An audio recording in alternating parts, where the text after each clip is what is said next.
Wabarakatuh.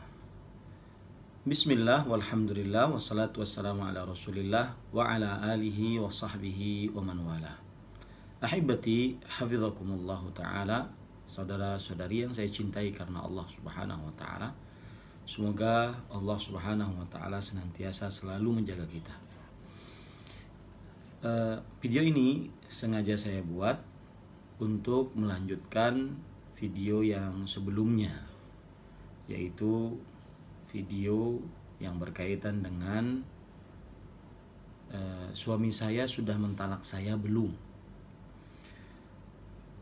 Dan saya membuat video ini karena begitu banyak dan sering pertanyaan-pertanyaan, terutama dari saudari-saudari muslimah yang bertanya tentang status pernikahannya.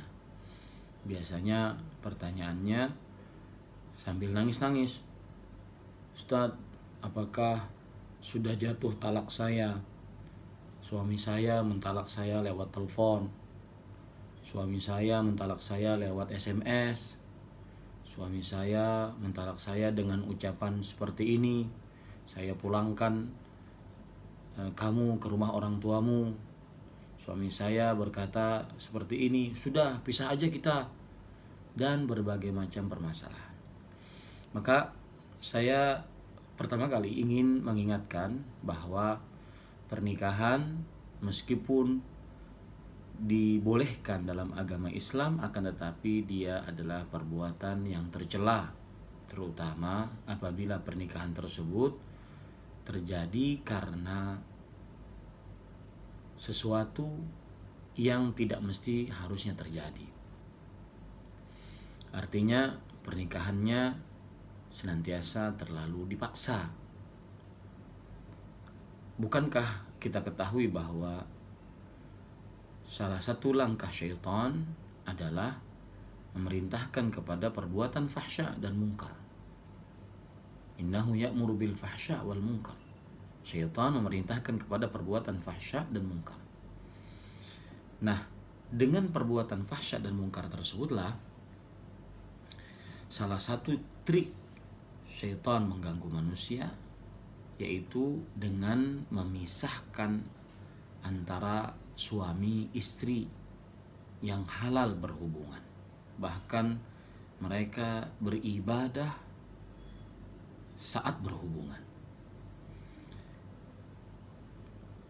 Ilmu sihir di dalam surat Al-Baqarah ayat 102, salah satu ilmu sihir yang wajib diajarkan oleh iblis dan syaitan adalah memisahkan antara suami dan istri.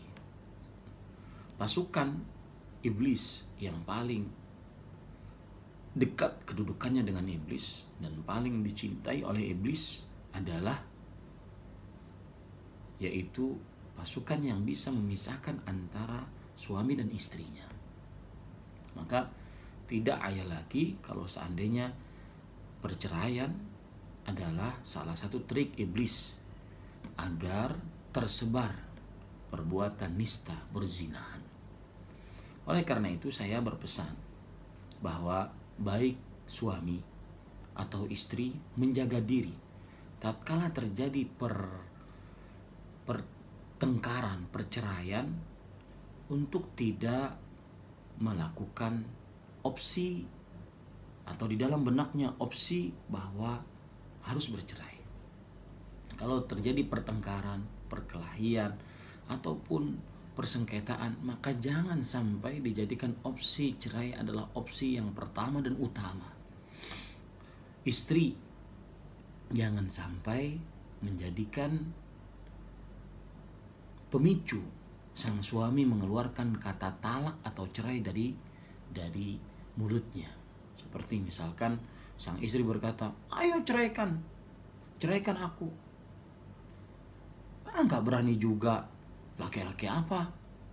Itu sang suami akan tergugah laki-lakinya dan dia akan menceraikannya. Begitu juga sang suami, dia harus super duper sabar menghadapi istri.